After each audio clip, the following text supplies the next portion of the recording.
son de ta voix maintenant. Saint-Esprit de Dieu, que chaque mot vienne de toi, que chaque phrase vienne de toi, que tout vienne de toi. Ce matin, nous voulons être impactés par l'œuvre de ton nom. Merci parce que tu es là et que c'est toi qui le fais. Au nom de Jésus, nous avons prié. Amen. Tu peux saluer ton voisin et te rasseoir. Avec un beau sourire, tu dis vraiment, je suis content de te voir. Je suis béni de te voir. Amen. Et moi aussi, je suis béni de vous voir. Je rends grâce au Seigneur pour ce moment qu'il nous donne. Et comme vous savez, depuis le début du mois d'avril, notre pasteur a eu le temps, par la grâce de Dieu, de nous enseigner sur la notion des temps, les temps et les saisons. Amen. Et au travers de cet enseignement, il nous a fait comprendre que en chacun de nous, il y a une destinée de Dieu qui se cache. Il y a un plan de Dieu qui est caché. Cependant, ce plan de Dieu est fixé dans un temps. Dis à ton voisin, dans un temps. Et dans un délai. Amen. Alors, plus nous travaillons notre capacité à maîtriser les temps et les délais, plus nous serons dans la bonne posture pour accomplir notre destinée. Reçois cette grâce au nom de Jésus. Dans le psaume 31, verset 16, le roi David a dit quelque chose de très important. Il dit, mes destinées sont dans ta main. Mes destinées sont dans ta main. Psaume 31, verset 16. Quelqu'un a sa Bible, parce que la com n'a pas encore fait sortir le verset. Mais tu peux trouver ce verset dans le psaume 31, verset 16. Il dit, mes destinées sont dans ta main. Donc, dans la grande destinée d'une personne, il y a, si vous voulez, des subdivisions de la destinée. Et dans les subdivisions de la destinée, il y a la destinée spirituelle. La destinée spirituelle d'une personne, c'est au plan spirituel, qu'est-ce que Dieu attend que tu puisses apporter?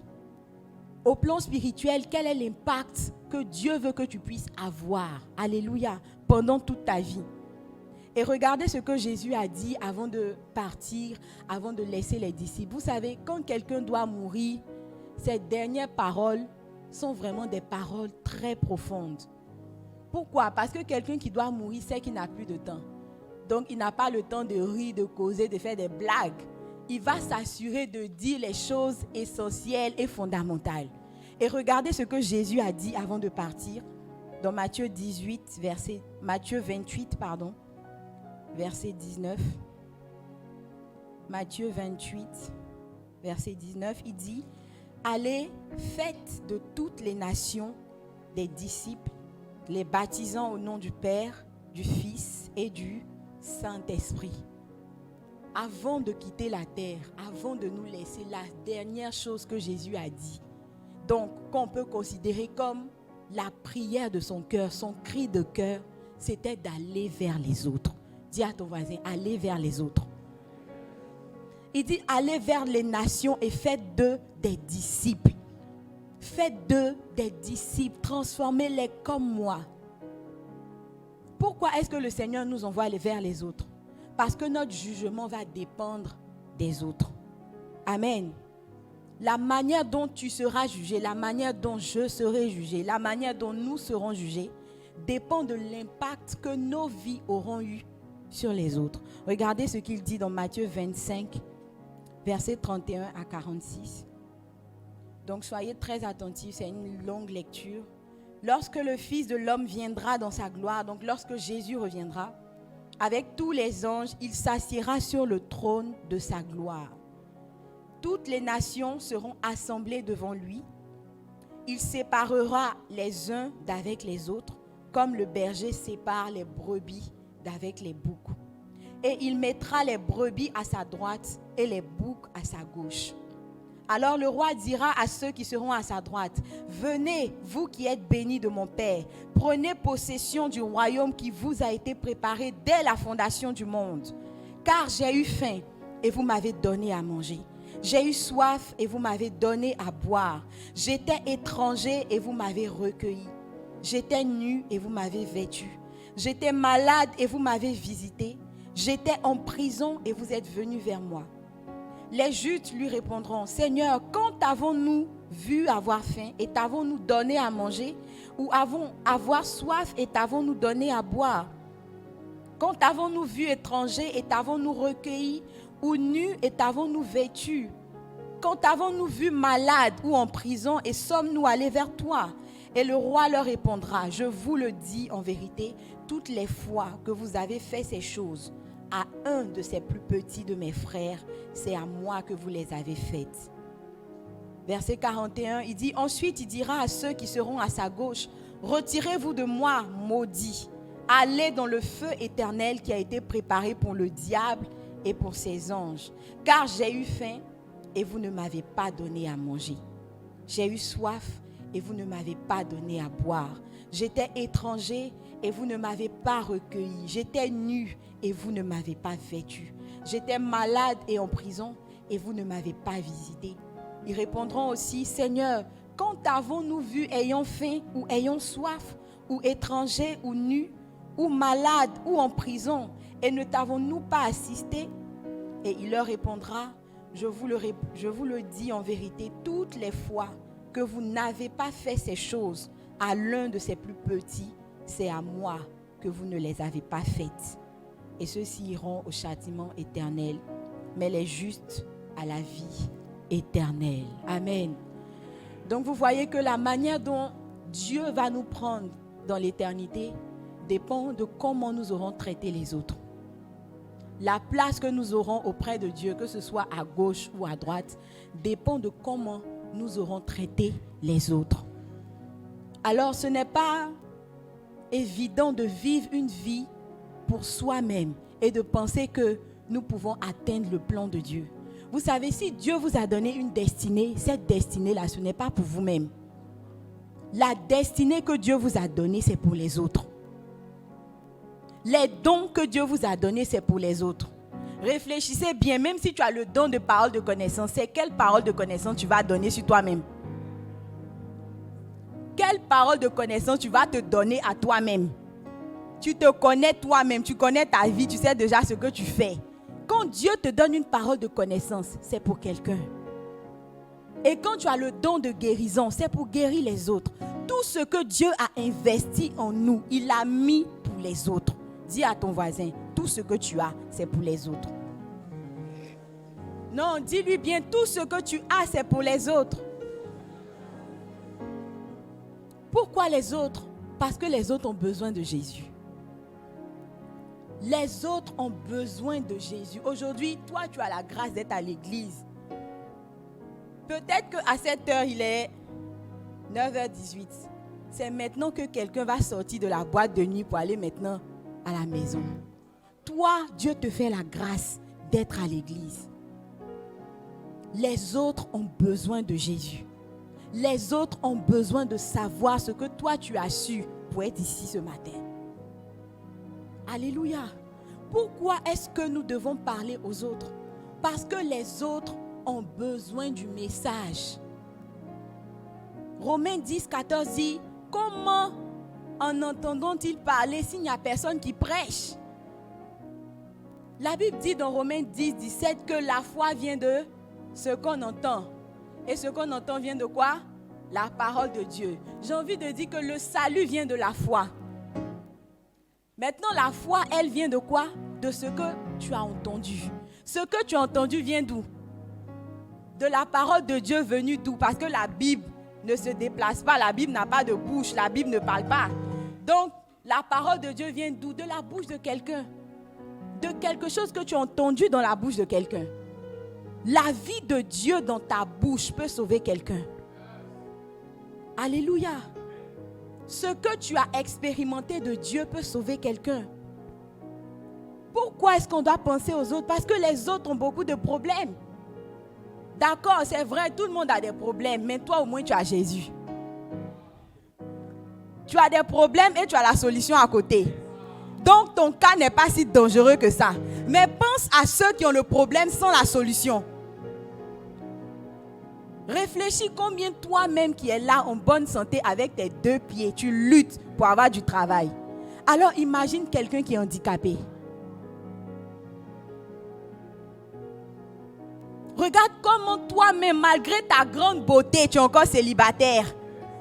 Alors imagine une femme ou une fille qui a des déformations. Ou bien imagine quelqu'un qui souffre d'un cancer de sein. Imagine son problème. C'est vrai, d'accord, nous avons des problèmes, mais il y a des personnes qui ont de plus grands problèmes que nous. Et nous ne pouvons pas continuer notre vie à être focalisés sur nos problèmes, disant que quand je vais finir de régler ça, je vais m'intéresser maintenant aux problèmes des autres. Vous savez, les chrétiens font comme s'ils ne connaissent pas les versets, mais le jour, ça les arrange. C'est là que tu vois qu'ils connaissent les versets. Quand tu vas leur dire non, mais parle aux autres, tu vas dire non, la Bible a dit que comment un aveugle peut conduire un autre aveugle. Donc, si moi-même je n'ai pas réglé mes problèmes, comment je vais aider quelqu'un? Dis à quelqu'un hypocrite. Amen. Quand c'est pour vous excuser de ne pas faire les choses que Dieu attend de vous, là vous pouvez citer les versets. Dieu a besoin de nous pour les autres. Jésus lui-même, quand il est venu, il n'est pas venu pour lui-même. Il est venu pour nous. Il est venu pour l'humanité. Jésus a vécu sa vie pour les autres. Qu'est-ce que lui, il avait à prouver sur cette terre? Qu'est-ce qu'il avait à faire sur cette terre? Qu'est-ce que la terre pouvait lui donner? Quelqu'un qui vivait dans la gloire. Mais il n'a pas pensé à lui, il a pensé à nous. Alors si quelqu'un est vraiment très intéressé de réussir sa destinée, ton esprit doit vraiment se pencher sur comment tu fais pour aider les autres.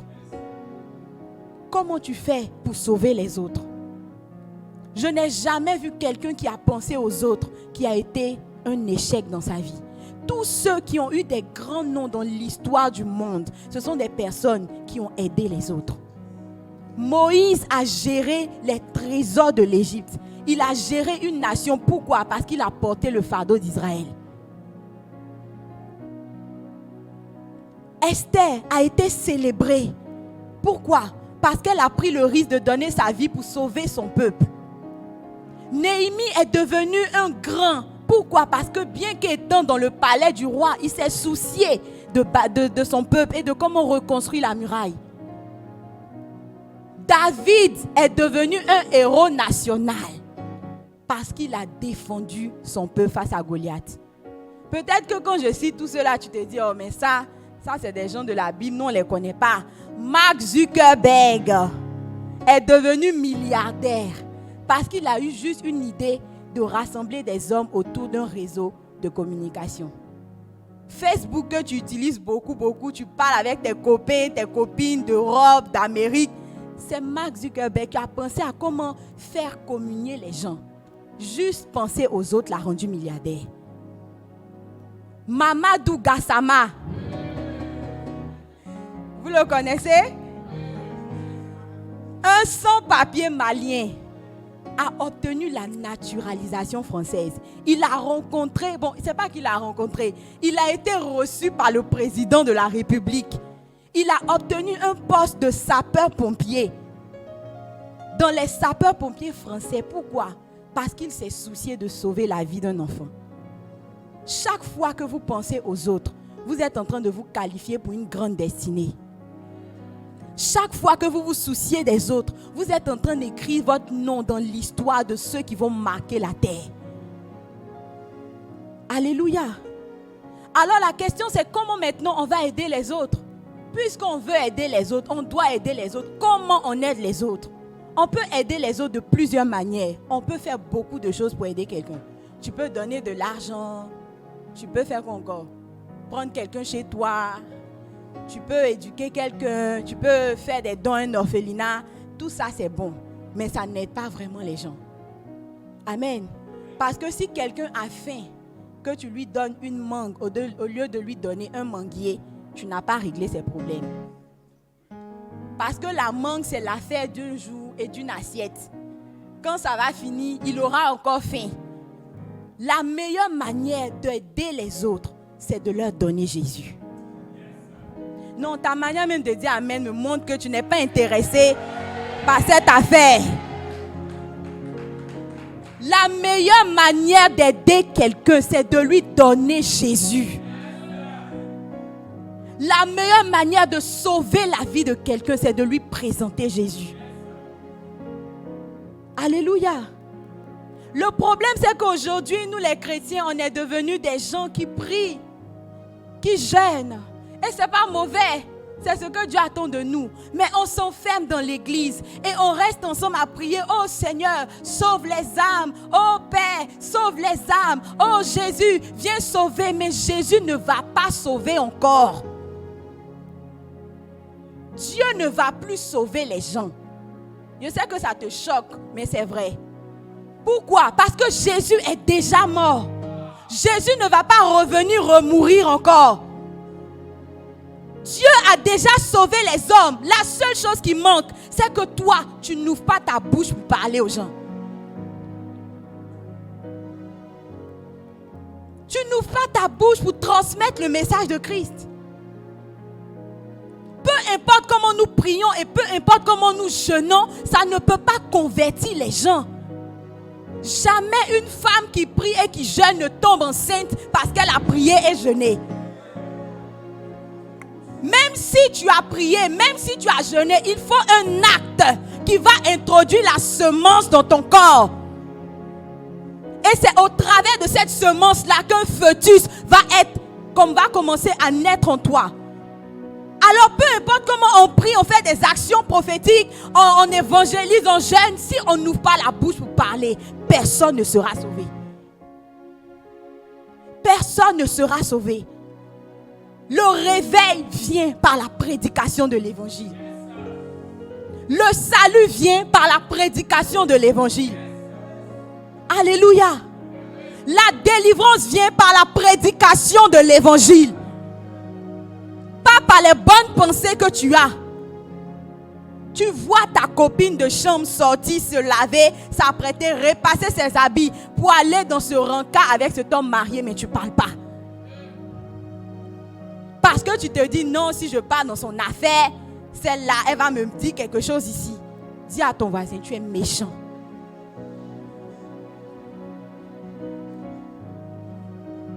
Alléluia.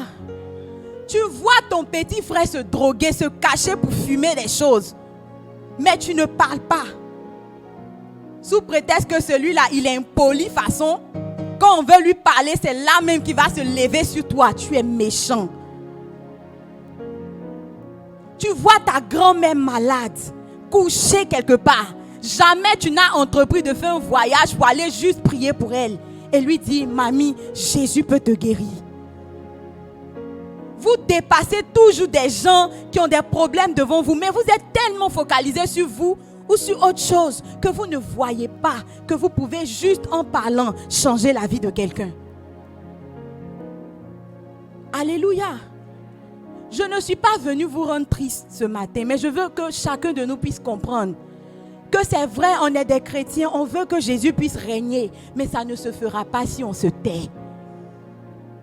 Tous les maquis qui sont à côté de chez toi, qui t'énervent quand tu essaies de travailler la nuit, qui mettent de la musique bizarre, tu es énervé, tu dis, mais Seigneur, à quand le règne de Dieu? Le règne de Dieu va venir quand tu vas prendre tes deux pieds, aller rencontrer le propriétaire du maquis, lui parler de Jésus, il se convertit et il ferme le maquis. Alléluia. Comprenez que vous devez parler. Dis à ton voisin, tu dois parler. Non, il n'a pas bien compris. Dis à ton voisin de derrière. Non, dis à celui de gauche.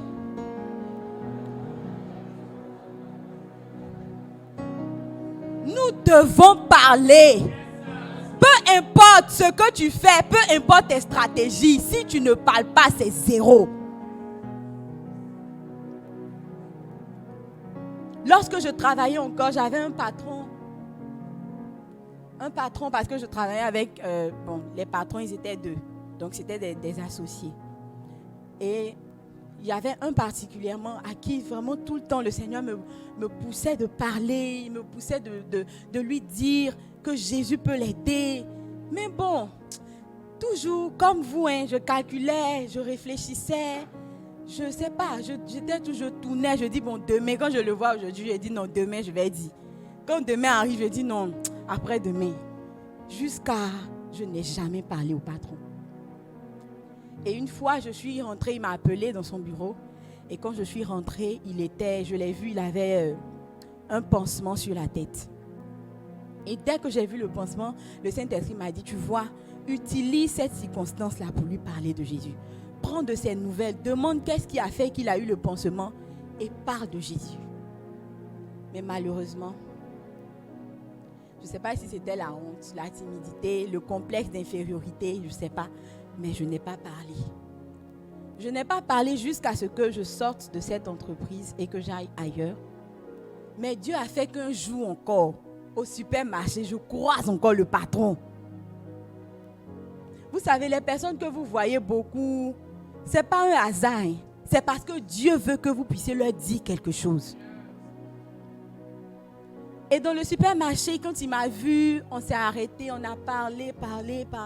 Il a pris de mes nouvelles. Et je sentais le Saint-Esprit me dire, parle-lui de Jésus, parle-lui de Jésus, parle-lui de Jésus. Mais je n'ai pas parlé. J'hésitais, je calculais, je dis, mais aujourd'hui on est dans le supermarché, en plein milieu comme ça, d'un supermarché là. J'ai tout fait, mais je n'ai rien dit. Et on s'est laissé, quand je suis rentrée à la maison, je pense 2 jours après, c'était un week-end, le lundi qui a suivi, quand je me suis réveillée, j'ai vu que mon ex-collègue m'a appelé, m'a envoyé ses photos avec des émoticônes en pleurs. Je lui demande, mais qu'est-ce qu'il y a? Il dit, le patron est mort. Et quand il m'a dit ça, franchement, moi, je n'ai pas eu mal parce qu'il était mort, premièrement. Ça m'a fait mal qu'il soit mort, mais j'ai eu mal parce que j'ai vu que je n'avais pas fait ce pourquoi Dieu m'avait mis à ses côtés. Et toutes les fois, je me suis rappelée de toutes ces fois où le Seigneur me disait, parle, mais je n'ai pas parlé. Et peut-être que si aujourd'hui, il n'est pas au paradis qu'il est en enfer, ça sera de ma faute. Et Dieu pourra me redemander le sang de cet homme parce qu'il m'a donné toutes les opportunités de lui parler. Le salut ne vient pas par vos bonnes pensées. Le salut vient quand vous ouvrez la bouche et quand vous parlez. Le salut vient quand vous acceptez de dire à quelqu'un, Jésus t'aime. Juste donne ta vie à Jésus. Vous n'avez pas besoin d'un long discours, juste lui parler de Jésus. Et ça fait qu'aujourd'hui, j'ai quand même une certaine conscience de parler de Jésus aux gens. Et je n'ai plus honte maintenant. Oh, si j'entends parle, moi-même je parle. Si je monte d'un taxi, je parle. Parce que pour moi, c'est comme un rachat de ce que je n'ai pas fait lorsque Dieu m'attendait. Et même à mes enfants qui sont petits, ils ont fait la prière de conversion là. C'est pas grave, s'ils ne comprennent rien, c'est pas grave. Mais à 2 ans, même celle de 1 an, même elle a dit, Seigneur Jésus, je t'accepte comme mon Seigneur et mon Sauveur. Elle a récité. Parce que je ne sais pas quand est-ce que je ne serai pas là pour leur dire ce qu'il aurait fallu que je dise. Donc pendant que je suis dans leur vie, même s'ils ne comprennent pas, ils vont le dire. Demande à ton voisin, qu'est-ce que toi tu fais pour les autres? Non, dis-lui, qu'est-ce que tu fais pour les autres?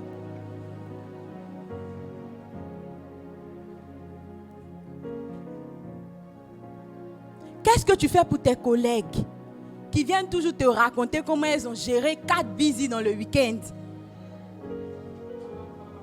Qu'est-ce que tu fais pour ce collègue qui te dit comment il a eu son argent? Qu'est-ce que tu fais? Parce qu'ils viennent vous raconter leurs secrets, non, vous-même vous savez. Ils viennent vous dire leurs 1000 coups de la semaine.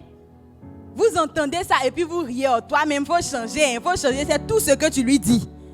Il faut changer, ça ne va pas le transformer. Il a besoin que tu lui donnes Jésus. Quelqu'un va dire, mais oui, est-ce que je suis obligé? Tu es obligé. Tu es obligé de prier pour le salut des âmes. Tu es obligé de parler de Jésus. Tu es obligé d'ouvrir la bouche. Tu es obligé parce que Jésus a payé le prix. Tu n'auras pas encore d'excuses pour dire non, c'est pas que je ne voulais pas faire. Je voulais faire, mais c'est-à-dire que Tu es obligé. Arrange-toi comme tu peux, mais tu es obligé. Parce que le salut, le droit qui te donne d'être dans cette église, c'est le sacrifice et la mort de quelqu'un sur la croix. Sinon, je ne vois pas qu'est-ce qui te différencie et qu'est-ce qui nous différencie de ceux qui sont dehors. Alors ouvre la bouche et parle de Jésus. Tous les jours, tu dépasses les gens de ta maison et tu viens à l'église. Tu connais tes amis, tu connais tes collègues, tu connais ces personnes qui ont juste besoin que tu leur dises. Alléluia. Alors, quelles sont des méthodes d'évangélisation simples que nous pouvons adopter pour parler de Jésus? Notre pasteur nous a dit que souvent, quand on dit de parler de Jésus, ça ne veut pas dire prends le microphone, va t'arrêter au carrefour, commence à prêcher comme les autres que tu vois. Si Dieu t'en fait la grâce, Dieu merci. Mais si tu n'as pas les capacités, trouve ta méthode à toi pour parler de Jésus. Alléluia. Un jour, bon, je ne m'attendais pas au one day, mais comme vous avez dit, j'ai rebondi dessus. Un footballeur américain est allé jouer un match. Et dans le match, dans le stade, il y avait 80 000 spectateurs. Vous savez que les Américains, leur football, ballon, comme chez nous ici, c'est le rugby en fait. Et il était chrétien et il se demandait toujours comment il pouvait faire pour parler de Jésus. Comment il pouvait impacter son environnement, impacter ses collègues, impacter les spectateurs. Et il a écrit Jean 3,16 en dessous de ses yeux. Donc vous savez que les rugbyman, tout leur corps est vêtu. Donc même les chaussettes sont de longues chaussettes, ils ont des gants, ils ont des anti-chocs sur les bras, les genoux. Donc la seule partie où on peut voir quelque chose, c'est le casque, mais avec la partie des yeux qui est assez libre. Donc sur cette partie-là, il a écrit Jean 3,16. Et il allait jouer le match. Et quelques jours après, il y a eu 92 millions de recherches Google, Jean 3,16. 92 millions, ça peut équivaloir à 92 millions de personnes qui ont tapé Jean 3,16. À cause de quoi?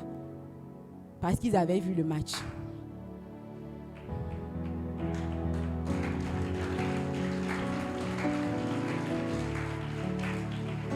Donc quand on parle d'évangéliser, il ne faut pas penser que c'est pour te ennuyer ou bien te mettre dans des situations difficiles. Non. Peu importe la méthode et la stratégie que tu veux trouver, il faut que tu parles. Dis à ton voisin, trouve ta méthode mais parle. Non, dis-lui, trouve ta méthode mais parle. Oui, tu peux par exemple décider d'acheter une puce spéciale. Et tu mets cette puce dans un téléphone, un petit téléphone. Au premier coup, j'ai entendu de ces noms difficiles à répéter, mais bon, un petit téléphone. Et tu écris des messages. Jésus t'aime. Le Seigneur me parle pour toi. Je sais que là où tu es, tu as besoin de Jésus. Je sais que tu n'as plus de force pour vivre cette vie. Il y a quelqu'un qui est prêt à te soutenir. Et tu balances le message à un numéro inconnu. Tu pries et tu fais des compositions. Tu lances le message. Ça peut être ta méthode à toi de mener quelqu'un à trouver Jésus. Alléluia. Tu peux aussi décider si tu veux toucher les grandes, les personnes que tu n'arrives pas à voir, à qui tu ne peux pas parler normalement. Tu peux écrire des messages. Taper sur un ordinateur, Jésus t'aime, sur une feuille A4 en grand. Jésus te donne sa paix. Donne ta vie à Jésus. Jésus est la solution pour toi. Tu mets dans une enveloppe et tu adresses le courrier à la personne que tu veux toucher. Donc, j'écris au directeur général de Orange Côte d'Ivoire. Tu lui envoies, quand il va ouvrir, il va donne ta vie à Jésus. Il a déjà entendu, c'est fini. Alléluia. Vous devez trouver des méthodes pour parler de Jésus. Et la première méthode que je voudrais partager avec vous, sinon l'autre méthode, c'est dans Actes chapitre 1, verset 8.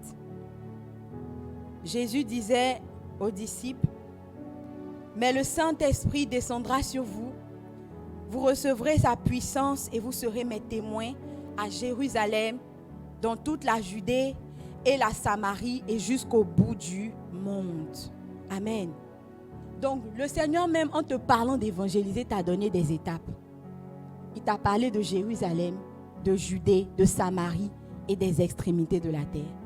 Jérusalem, ça représente ta maison. Ton Jérusalem, c'est ta maison ou ta chambre en cité.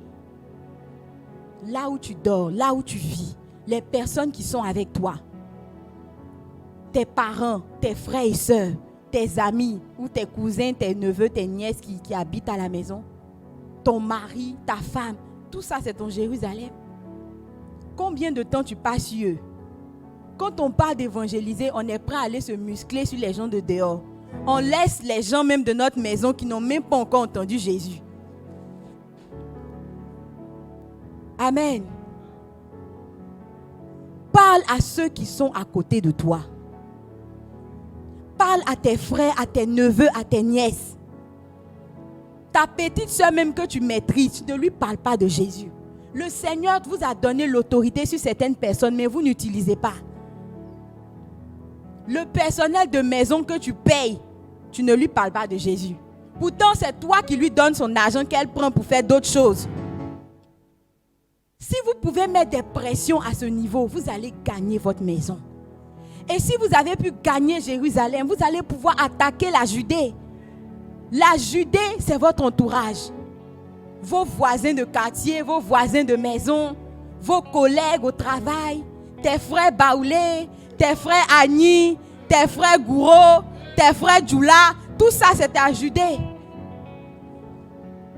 La tante qui vend la tomate à côté de toi au marché, tu peux lui parler de Jésus. Ton partenaire d'affaires, tu peux lui parler de Jésus. Alléluia. Toutes ces personnes, c'est un peuple que Dieu vous a donné. Vous savez, si vous devez devenir grand, ce n'est pas que vous allez vous réveiller un bon matin et vous êtes sur un trône. Dieu va utiliser des personnes pour vous élever. Mais Dieu ne peut pas utiliser des personnes sur qui vous n'avez eu aucun impact. Quelqu'un va t'élever parce que ce que tu as apporté dans sa vie, il n'a pas vu quelqu'un le faire avant toi. Alors votre investissement dans la vie des autres dépend aussi de votre posture et de votre place dans l'élévation. Chaque fois que vous méprisez ou vous ratez de parler de Jésus à quelqu'un, vous restez en bas. Vous vous condamnez à être dans l'abaissement. Parce que la clé de ton élévation est donc comment tu fais ces choses pour les autres. À côté de ça, il y a la Samarie. La Samarie, c'est des personnes qui sont vraiment éloignées de vous. Des personnes qui ne sont pas dans le même cadre de vie. Donc ça peut être les personnes comme les pauvres, les orphelins, les veuves. Ce sont des personnes qui ont besoin d'entendre que Jésus a déjà payé le prix pour elles. Tu peux cibler 2 ou 3 personnes qui rentrent dans ce cadre-là, dans ton environnement, ou même sortir de ton quartier, si dans ton quartier, il n'y a pas ce genre de personnes, et te dire que je dois leur parler de Jésus. Je dois mener une action pour qu'ils comprennent que Jésus a payé le prix pour elles. Amen. Et enfin, il y a les extrémités de la terre. Les extrémités de la terre, c'est tous ceux qui sont à l'opposé de vous. Des gens qui ne vous ressemblent même pas, tels que les homosexuels, les drogués, les prostituées. Ça, ce n'est même pas des gens même peut-être que vous fréquentez tous les jours. Mais ces personnes ont besoin de Jésus. D'accord, tu as prié pour que les drogués se convertissent, mais est-ce qu'un jour tu as essayé d'aller parler à un drogué? Je vous ai dit que plus tu pries sans parler, c'est 0. Alléluia. Établissez des principes pour pouvoir toucher ces personnes. Établissez des programmes pour pouvoir toucher des personnes. Tu peux te dire, chaque mois, je dois parler à un drogué. Chaque mois, je dois parler à une prostituée. Qu'est-ce que tu vas lui dire? Dis-lui ce que Jésus a fait pour toi. Si tu ne peux pas réciter les versets, au moins tu sais ce que Jésus a fait dans ta vie.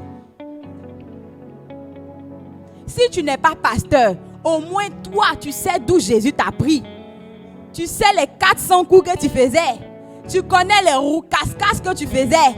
Donc tu peux aussi parler de ça. Pour que quelqu'un comprenne qu'avec Jésus, il y a une meilleure vie. Alléluia. Le dernier point dans 2 Timothée 4, versets 1 à 6.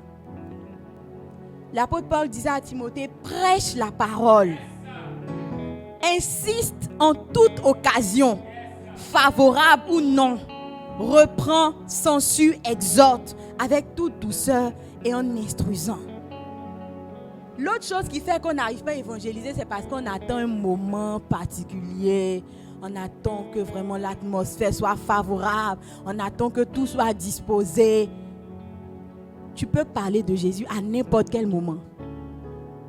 Combien de fois tu causes avec des gens qui n'ont pas Jésus? Tu causes de tout. Tu vas venir dire, hey, fif là, c'est notre gourmet. Oh. Ça, c'est un gourmet même. La fif, affaire de fif là, c'est un gourmet même de l'actualité même. Ça fait déjà 2 secondes. Au lieu de parler de ça, tu aurais pu parler de Jésus. Amen. L'apprenti a pris ta monnaie. Il ne veut pas donner ta monnaie. Il fuit avec ta monnaie. C'est une occasion. Parce que généralement, quand l'apprenti prend ta monnaie, là, au fait, tu te retiens. C'est là que tu commences à parler en langue sainte, Esprit de Dieu. Le fruit de l'esprit, la douceur, la douceur, la douceur. Non, non, non, non, non. Tu n'as pas besoin de faire ça. Tu peux dire à l'apprenti, apprenti, c'est pas gâté. De la même manière que Jésus s'est sacrifié pour toi et moi à la croix, je sacrifie ma monnaie dans ta main. C'est fini, le message est passé. Il a entendu que Christ est sacrifié. Vous devez faire la différence entre prêcher l'évangile et puis changer le cœur des gens. Jésus ne vous a jamais demandé de changer le cœur de quelqu'un. Il vous a juste dit d'ouvrir la bouche et de parler de lui. C'est parce que toi tu veux évangéliser, tu veux voir la personne pleurer d'abord que tu n'arrives pas à faire. Commence à dire ce que Jésus a fait et le Saint-Esprit fera son travail. Le vendeur de GABA, tu vas acheter ton plat, il te cintre. Bon, cintrer, c'est pas un mot français, mais ici dans le jargon, ça veut dire qu'il t'a donné une petite part, quoi. Voilà, donc pour ceux qui nous suivent en ligne, comprenez le message. Cintrer, quand on dit on t'a cintré, ça veut dire qu'on a diminué ta portion. Donc tu vas acheter le GABA et le vendeur de GABA te cintre la tchéké. Et puis déjà même le poisson, mais un poisson aussi cintré, sec, il met dessus. Tu regardes ça, tu peux faire le pala de la tchéké, mais tu dis, camarade, de toute façon tu m'as cintré là. Est-ce que tu sais que Jésus, lui, il a donné son amour pour nous-mêmes? Jésus n'a jamais cintré sa vie. Il a livré sa vie pour nous. Il ne nous a pas cintré.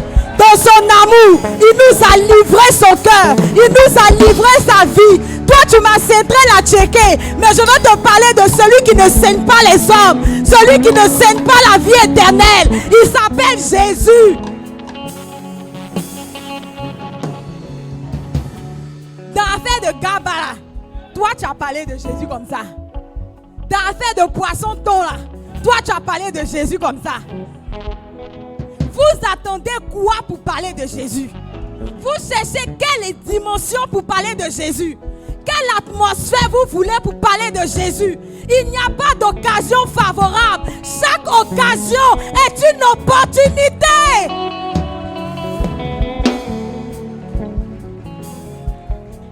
Vous êtes là, vous êtes assis, vous priez que les gens aient les problèmes d'abord, pour qu'ils pleurent d'abord, pour venir leur parler de Jésus.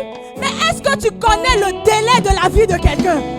Est-ce que tu sais à quel moment quelqu'un va être rappelé? Est-ce que tu sais la date de la mort de quelqu'un? Alors pourquoi tu ne parles pas? Pourquoi tu ne parles pas aujourd'hui?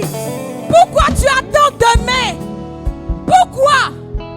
Jésus a payé le prix. Jésus est mort à la croix. Il n'a pas attendu que tu crois d'abord. Il n'a pas attendu que tu acceptes d'abord. Il n'a pas attendu que tu changes d'abord. Il est mort avant que tu le fasses. Alors pour les autres, il faut que tu le fasses maintenant. Tu n'as pas le temps. Dis à ton voisin, tu n'as pas le temps. Dis-lui, nous n'avons pas le temps. Les personnes que vous dépassez chaque jour. Tu vois quelqu'un avec sa cigarette. Tu le dépasses, tu fermes ton nez. Tu ne peux pas parler de Jésus à cette personne. Qu'est-ce qui vous retient de le faire?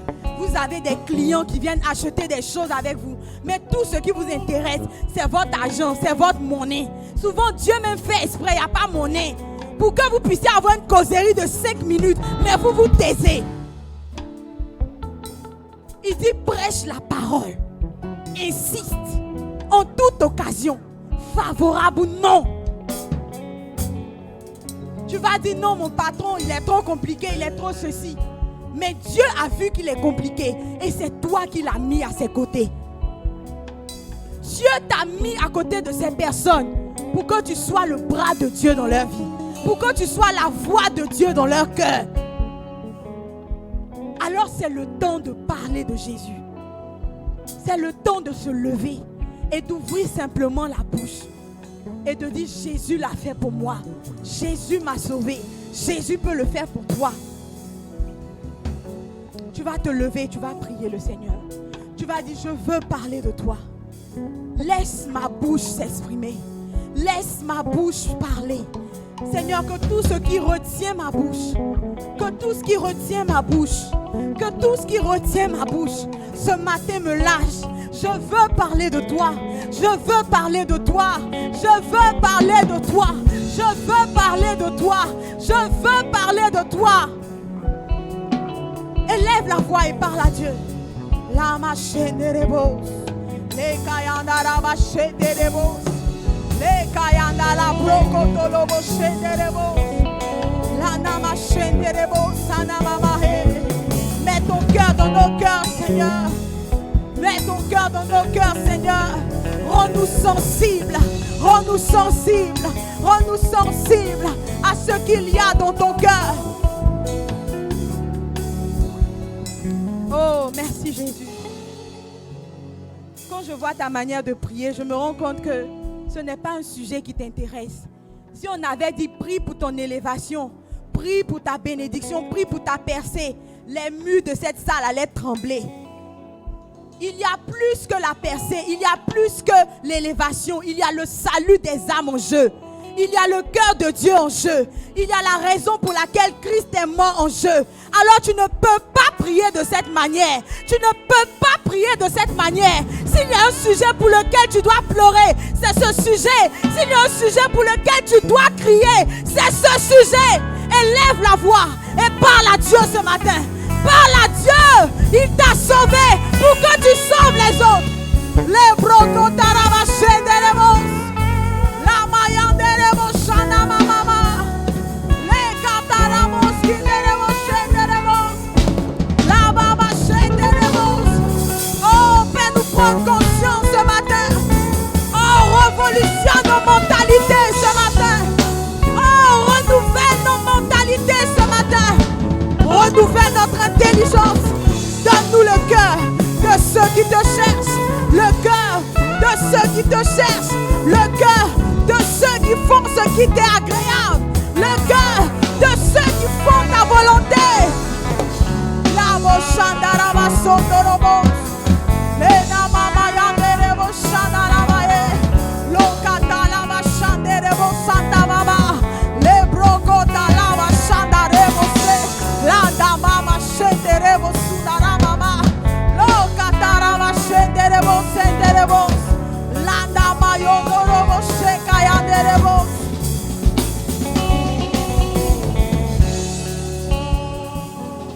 Tu reçois ce matin la compréhension de l'urgence du salut des âmes au nom de Jésus.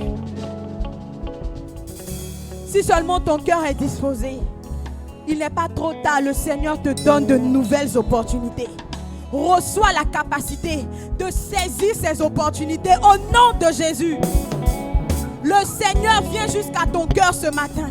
Il fait une opération et il met en toi la compassion de Christ pour les âmes. Il change l'état de ton cœur. Il te donne de réaliser que chaque minute, chaque seconde est importante. Tu reçois l'onction pour gagner des âmes. Tu reçois l'onction pour donner des paroles précises. Tu reçois l'onction pour parler au moment favorable. Tu reçois l'onction pour ne pas trembler devant les gens. Le Seigneur te le donne. Maintenant, si tu le reçois, dis Amen. Amen. Tu peux t'asseoir dans le nom de Jésus.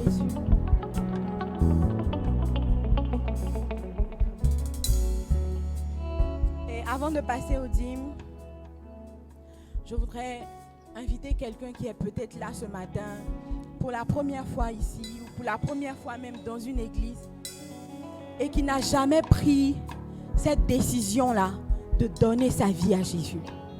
Aujourd'hui, le Seigneur veut te donner l'opportunité de le faire. Tu sais, peut-être que tu as entendu dans ce message la voix de Dieu pour ta vie. Mais Dieu ne peut pas t'utiliser pour sauver les autres si toi-même il ne t'a pas encore sauvé. Dieu doit commencer par te sauver d'abord et il pourra t'utiliser pour sauver les autres. Alors si tu es ici, que tu n'as pas encore pris la décision de marcher avec Jésus, je voudrais juste prier pour toi. Est-ce que tu peux, là où tu es à ta place, juste lever la main? Je veux prier avec toi. Lève bien la main que je vois. Quelqu'un veut accepter Jésus, lève ta main. Lève la main, lève la main. N'aie pas honte, lève la main. Est-ce que tu peux te tenir debout, s'il te plaît? Tiens-toi debout, s'il te plaît, s'il te plaît. S'il te plaît, tiens-toi debout. J'ai vu une main quelque part qui ne veut pas se lever. Tiens-toi debout, s'il te plaît. Amen. Je sais qu'il y a quelqu'un qui veut donner sa vie à Jésus. J'ai vu une main levée. Quand on dit de se lever, la main est descendue. N'aie pas honte. Tous ceux qui sont dans cette salle, ils ont déjà fait ça au moins une fois dans leur vie. Moi-même qui te parle, j'ai déjà fait ça aussi dans ma vie.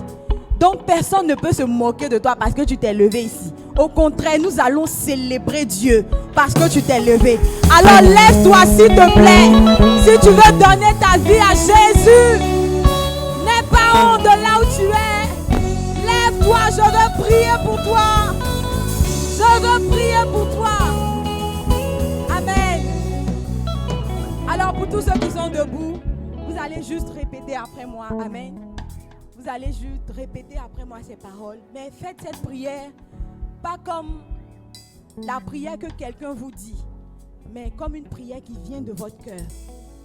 Alors vous allez fermer les yeux et répéter avec moi. Seigneur Jésus, Seigneur Jésus, je te rends grâce parce que tu m'as sauvé, parce que tu m'as aimé, parce que tu as payé le prix pour moi.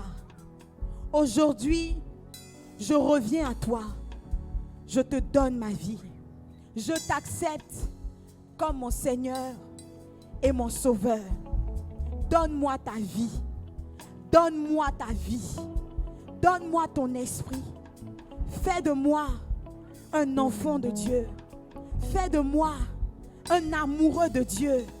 Fais de moi un gagneur d'âme. Que ma vie puisse être un instrument en tes mains pour le salut de multitudes de personnes. Que ton onction me localise et me touche maintenant même. Au nom de Jésus. Amen.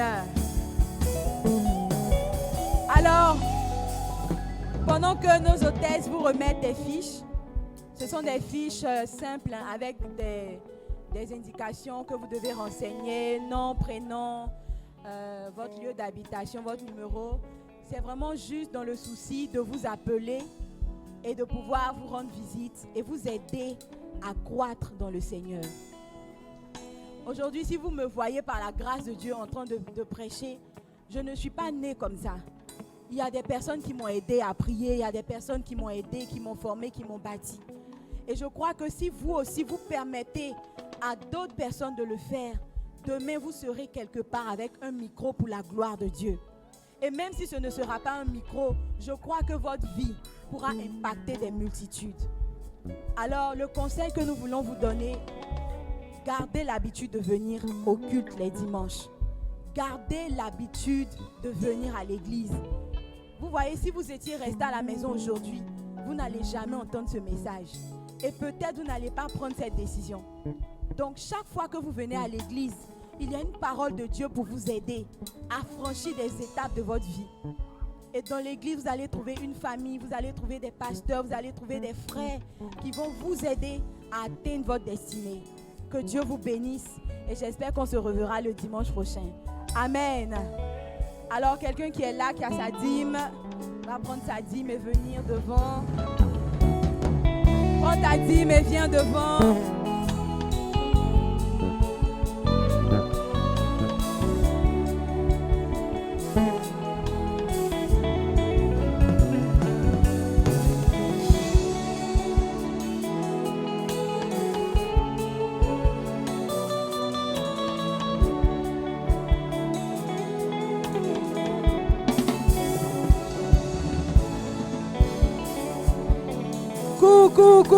Cours avec ta dîme ce matin. Et pendant que tu es devant, commence à prier. Parle sur ta dîme. Le Seigneur aime ceux qui honorent son alliance. Élève la voix et parle à Dieu.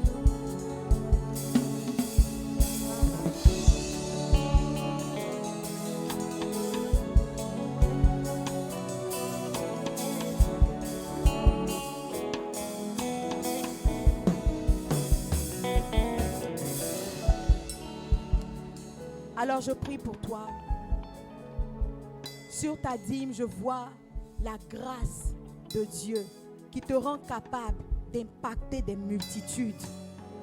Peu importe le domaine dans lequel tu es, peu importe les capacités que tu as, je vois le Seigneur les utiliser pour faire de toi quelqu'un qui impacte des nations au nom de Jésus.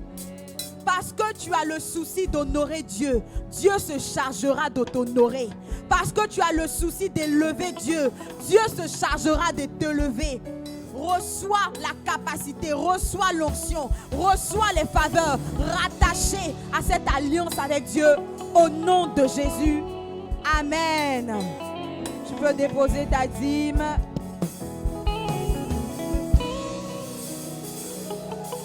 Et nous nous préparons pour nos offrandes. Comme vous le savez, nous avons 2 offrandes. Et pour les frères et sœurs qui nous suivent en ligne, vous allez avoir les informations sur l'écran qui vont s'afficher. Vous pouvez aussi apporter vos dîmes selon les moyens qui vous sont proposés. Aussi, apportez vos offrandes. Et pour vous qui êtes en salle maintenant, pendant que les paniers vont passer, nous apportons notre première offrande, l'offrande d'action de grâce. Tout ce que le Seigneur a fait pour nous cette semaine, nous sommes reconnaissants. La vie, la santé, la nourriture, la paix, nous voulons lui dire merci. Apporte ton offrande au Seigneur.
De mission.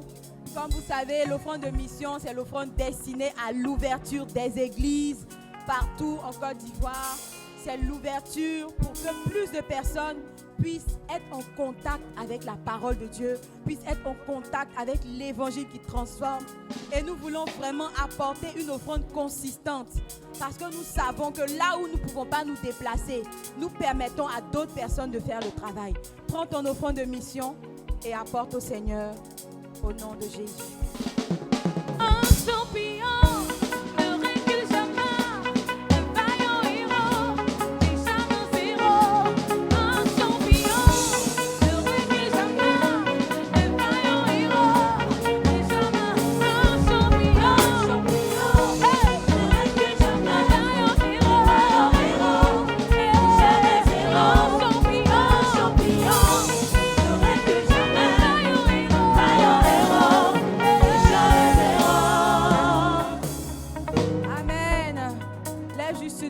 veux prier pour toi. Ton offrande est bénie au nom de Jésus.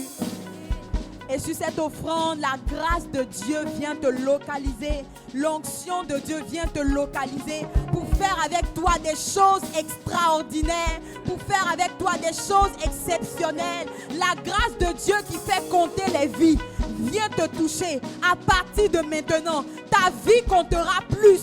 Ta vie comptera pour plus de personnes. On citera ton nom comme quelqu'un qui a laissé des traces positives. On citera ton nom comme quelqu'un qui est un modèle à suivre. Tu reçois cette capacité. La grâce et la faveur de Dieu donne dans ta vie au nom de Jésus. Amen.